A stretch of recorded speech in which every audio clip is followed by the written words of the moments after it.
There we go. So in section 3.6, we're going to discuss the derivatives of the inverse trig functions.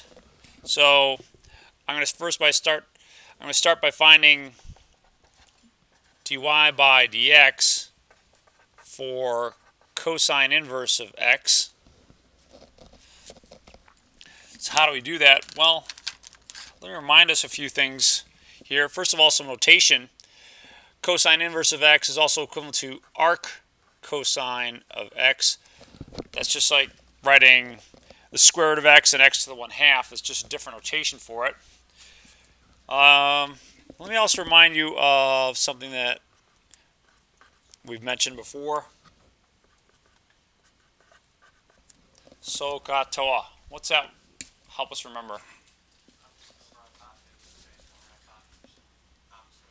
Good. Sine is opposite over hypotenuse. Cosine is adjacent over hypotenuse. Tangent is opposite over adjacent. So suppose we have cosine of cosine inverse of x equals y. Then equivalently, that's x equals a cosine of y. What I want to do is I want to differentiate this. I want to find, okay, what does dy by dx equal? Coming off the heels of a section on implicit differentiation, let's remember what we did there. What we would typically do is put that y in sort of a bracket to remind ourselves that when we differentiate with respect to x, that we need a little bit extra care. So we'll differentiate both sides with respect to x. So apply the differential operator d by dx. The derivative of x is 1. What's the derivative of the cosine of y? Good. Negative sine of y times dy by dx. Okay. So not so bad. If we solve for dy by dx, we get negative 1 over the sine of y is dy by dx. All right, and that's not so bad. But now this stuff about SOHCAHTOA comes into play. All right, let's take a look at what we have here. Let's call this angle y. The cosine of that angle is x. So, okay, let's think. Cosine was adjacent over hypotenuse. So if I think of that as x over 1, I could write this as x here and a 1 here. Not bad. But I want that other side. How can I figure out the other side of this triangle? Yeah, Pythagorean theorem. And I'll let you verify for yourself. You get 1 minus square root of 1 minus x squared. Okay. Looking pretty good. Last but not least, let's calculate the sine of y. Now that we have this triangle drawn, what's the sine of y?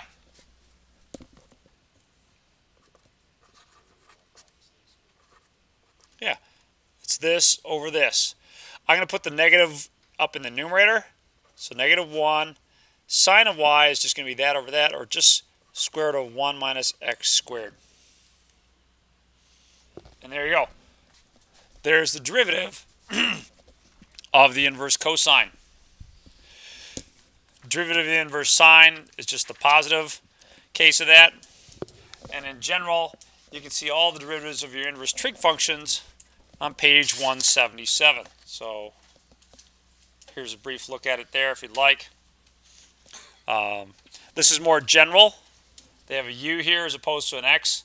So you'll have 1 over square root of this times the derivative of this. Arc cosine just has a negative there. It's the only difference. Arc tangent is kind of unique in as much as that there's no square root, and you have a 1 plus a u squared term there. So let's play around with these a little bit. Work on finding derivatives that involve these things. And we'll start with problem number 28.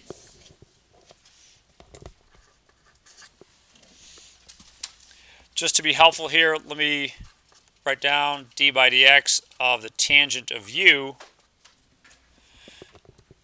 is 1 over 1 plus u squared times du by dx. So derivative of the outside times the derivative of the inside. Just the chain rule there. In problem 28,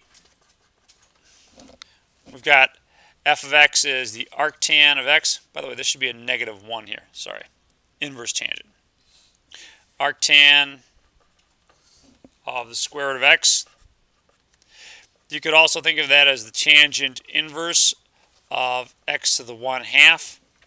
Again, just different notations here.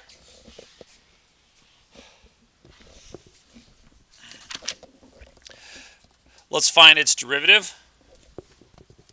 So f prime of x is going to be 1 over 1 plus u squared.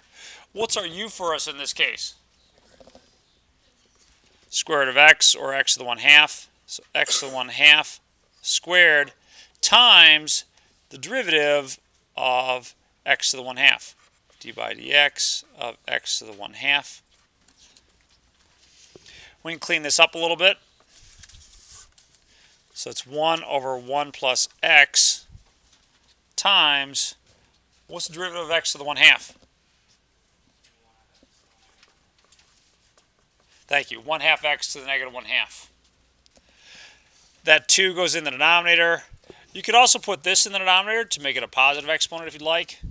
So you could write it as 1 over 2 times x to the 1/2 times 1 plus x. It's fine to leave it like that. I'd probably prefer to leave it factored than to distribute. You could also write it with a square root. That's fine as well. I'm not really concerned about the difference in notation here.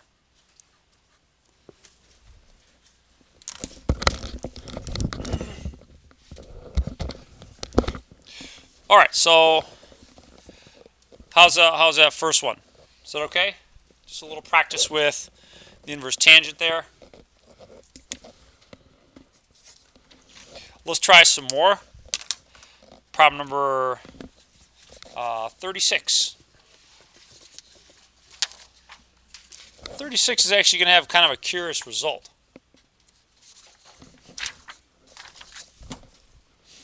We'll take a look at decimals to try and figure out why. So 36.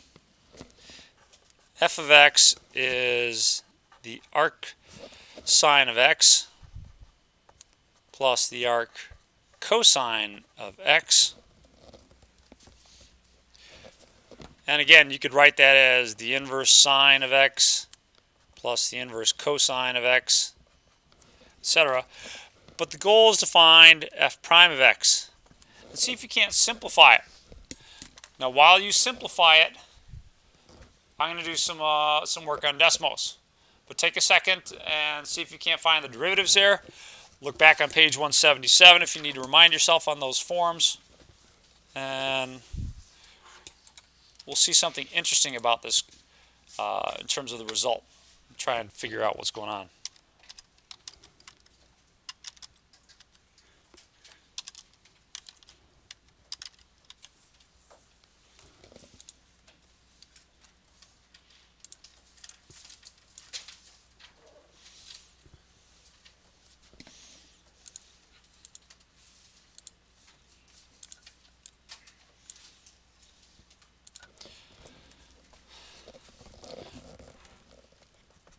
What'd you get for the derivative?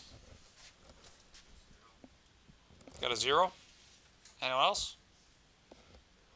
Looking good, Don? So, derivative of the arc sine is 1 over the square root of 1 minus x squared plus negative 1 over the square root of 1 minus x squared. And those two things add a 0. Well, that's kind of strange. What has to happen in order to get a derivative of 0? What are you differentiating when you get a 0? What was it? Yeah, a straight line. A constant, right? A constant. And if you actually take a look at the graph of this function, what you're getting is a straight line at pi over 2. So the inverse sine function plus the inverse cosine function always gives you pi over 2. So when you differentiate that, you get 0. All right, that makes sense out of that a little bit more. Let's continue with these derivatives. Try problem number 30. I'm going to call this h of x just out of convenience. H of x is the arc cosine of x divided by x plus 1. What rule are we going to have to stick with on this one? Quotient rule, yeah. Yeah, I can tell Eric's really happy about that. So, oh, yeehaw, quotient rule. All right, all over it. So f is the arc cosine of x. G is x plus 1. Tell you what, I'll be helpful and I'll calculate g prime for you. All right. F prime is minus 1 over the square root of 1 minus x squared. So, wow. H prime of x. Start by squaring the denominator. So, x plus 1 squared. And then the denominator times the derivative of the numerator. So, times negative 1 over the square root of 1 minus x squared. Minus what? Yep, arc cosine of x times 1. There's really not a whole lot of simplification we can do here. I mean, as far as trying to clean this up, make it look a little bit prettier, I mean, really the most we could do is factor out a negative here. So you can factor out a negative and be left with x plus 1 over the square root of 1 minus x squared plus the arc cosine of x over x plus 1 squared. It's just not a lot that you can do to pretty that up. Well, I suppose if we wanted to, you could clear out the complex fraction. Let's do that much at least. Since you've got a fraction within a fraction, you can clear that out by multiplying through by the lowest common denominator. In this case, between this, and this, the lowest common denominator is the square root of 1 minus x squared. It's not going to make the problem look a lot prettier, but it'll help out a little bit. When I distribute this to this term here, this and this will cancel. I'll be left with minus, parentheses, x plus 1 plus arc cosine of x times the square root of 1 minus x squared. And in the denominator, just the product of these two terms. Square root of 1 minus x squared times x plus 1 squared. It's just a, sorry, it's a times here. So, not a lot of improvement here. I admit that.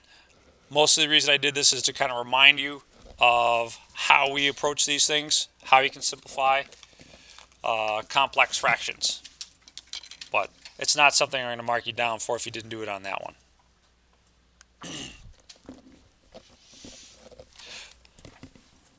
Any thoughts or comments on problem number 30 here? Let's try problem 32. F of x is x squared times the arctan of 5x. So a nice one here. You've got to use the product rule and the chain rule and differentiate an arctan. So a couple things going here. I'll give you a minute to work on this one, see what you can come up with.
so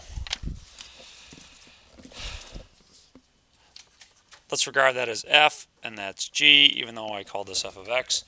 So f is x squared, f prime is 2x, g is the arctan of 5x, so g prime is going to be 1 over u squared times the derivative of u. So what's the derivative of 5x times 5? So overall, 5 over 1 plus 25x squared, getting rid of the parentheses there.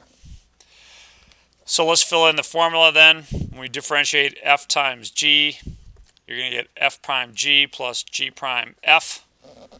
Filling that all in, it's going to be 2x times the arctan of x, so f prime of x, 2x times the arctan of 5x, plus g prime times f. So let me write it as 5x squared in the numerator, divided by 1 plus 25x squared in the denominator. So g prime times f. All right. Some of you seem to end up with an extra 5 here someplace. I hope you caught your mistake there. If not, then please let me know. Any other thoughts on problem number 32? Looking okay there?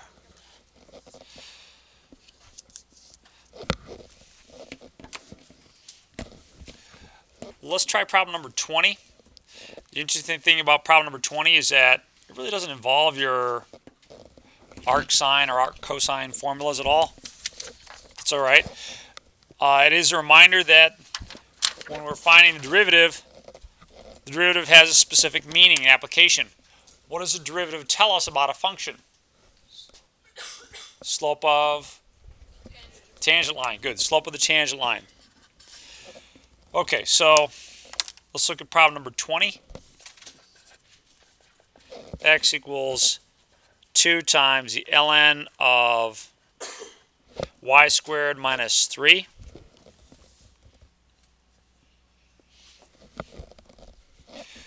Not only do we want to find the derivative of this, we want to find the value of the derivative at the point 0, 2. So let's actually do this. The cool thing about Desmos is you don't have to have y solved for in order to graph something. So let's just graph this real quick. We can do x equals 2 times the ln of y squared minus 3. So let's make a prediction here. Oh, this is kind of interesting. It's not even a function, right? But at the point 0, 2, is the slope of the tangent line going to be positive or negative? Positive, yeah. Definitely a positive slope there. All right, so back to our calculations. As a reminder, what I like to do is put that y in parentheses like this, so that when we differentiate it, we pay extra attention to it. We have to use a chain rule. So I'll apply the differential operator, d by dx. On the left-hand side, I get a 1. On the right-hand side, it's going to be 2. When you differentiate the log function, let me remind you, d by dx of the ln of u is 1 over u times du by dx. So 1 over all this, y squared minus 3 times the derivative of this. Now let's be careful with the derivative of this. Good. It's going to be 2 times y times dy by dx. You have to apply the chain rule to differentiate that. 2 times 2 is going to be 4, so I'll have a 4y in the numerator. 1 equals 4y over y squared minus 3 times dy by dx.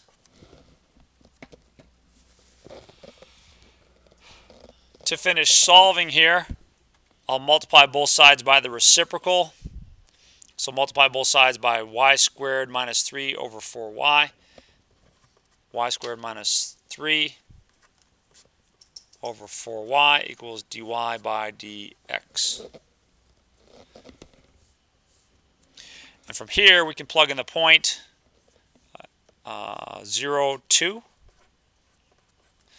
So at the point 0, 2, we get 4 minus 3 over 8, which would be 1/8 for dy by dx. And that makes sense. At least it's positive. We didn't expect a really steeply sloped line based on the graph. Something rather gentle. In fact, let's just go one last step here as a reminder and calculate the actual equation of the tangent line. So the equation would be y minus 2 equals 1/8 times x minus 0, or basically y equals 1/8 x plus 2.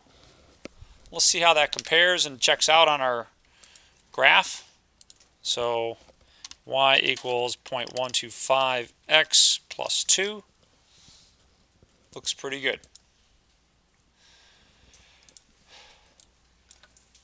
Okay.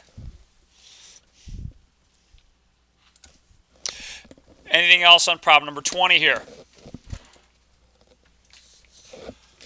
Does everyone have the handout? A couple of you might be missing it. Come on up and grab one, please.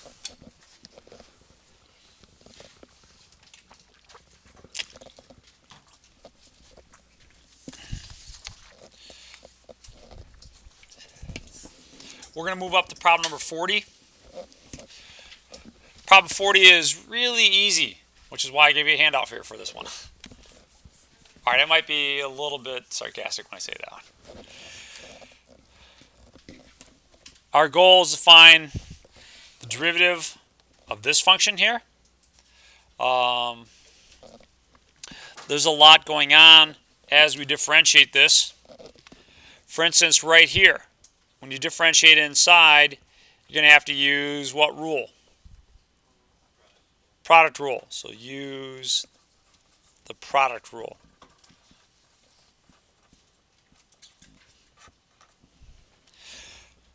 Now for starters, as we differentiate this, let's see what's wrong here. Let me switch here real quick. See.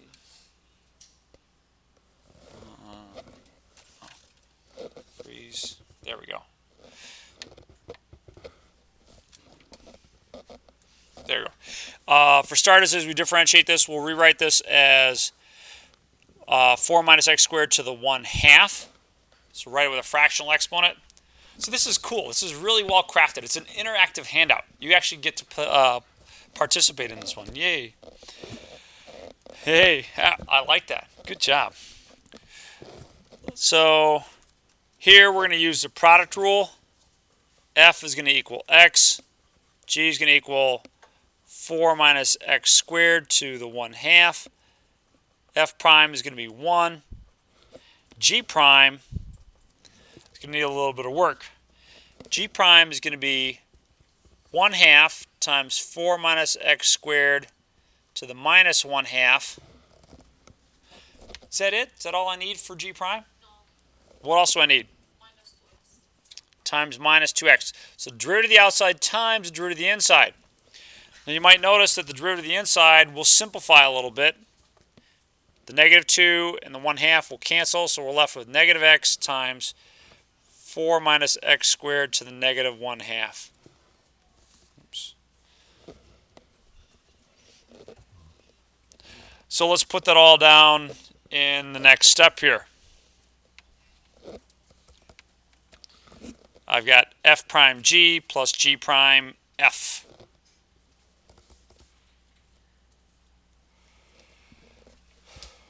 So far, so good. Let's also differentiate this term here. So it's going to be 4 times 1 over the square root of 1 minus u squared. But is that it? Is that where it ends? It's 1 over the square root of 1 minus u squared times the derivative of u. Well, in this case, if that's your u, what's u prime equal? 1/2. So there's a 1/2 here as well. All right. Well, let's continue the cleanup game. We're gonna let's see, what are we gonna do next? All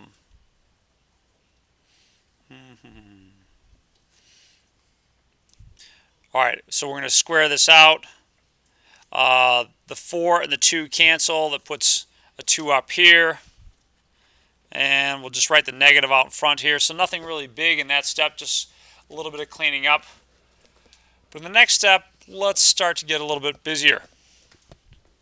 I'm going to factor out the 1/4 from these two terms. So 1/4 times this, if you distribute this, I'll get a 1 and an x squared over 4. So these two things are the same. But the nice thing is what happens to this term right here. Square root of 1/4. Square root of 1/4 is 1/2. Dividing by 1/2 is the same thing as multiplying by 2. So dividing by 1/2 is the same thing as multiplying by 2. 2 times 2 gives me a 4 here. So, all right, that's looking a little bit better, a little bit more promising. These now have common denominators, so I can subtract their numerators, or add their numerators. 4 minus x squared. Okay, 4 minus x squared. Let's see if we can't simplify this even more.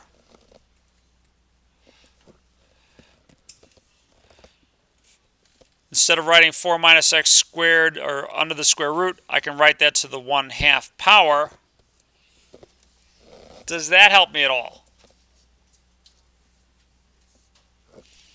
Let me note that this is to the first power. Thank you. So you can subtract exponents here. So it's 1/2 times 4 minus x squared to the 1/2 plus 4 minus x squared to the 1/2 again. In fact, how many of these terms do I have here? These are like terms, right?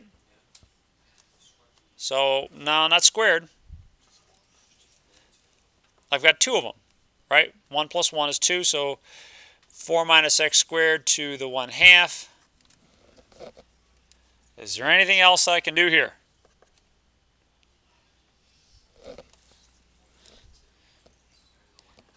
Yeah, 2 and the 1/2 cancel each other out.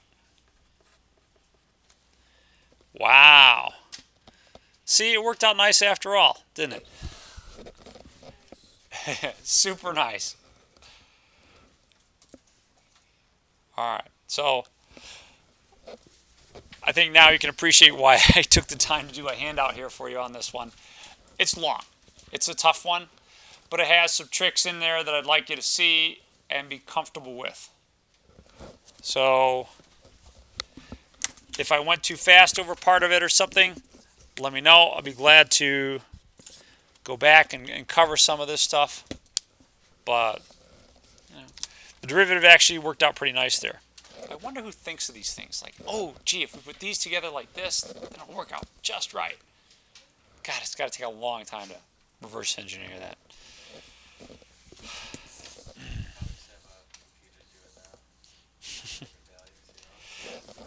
They could, but writing those programs is tough. In college, I had to write a program to do the product rule for differentiation, and it was like 1,000 lines of code. It was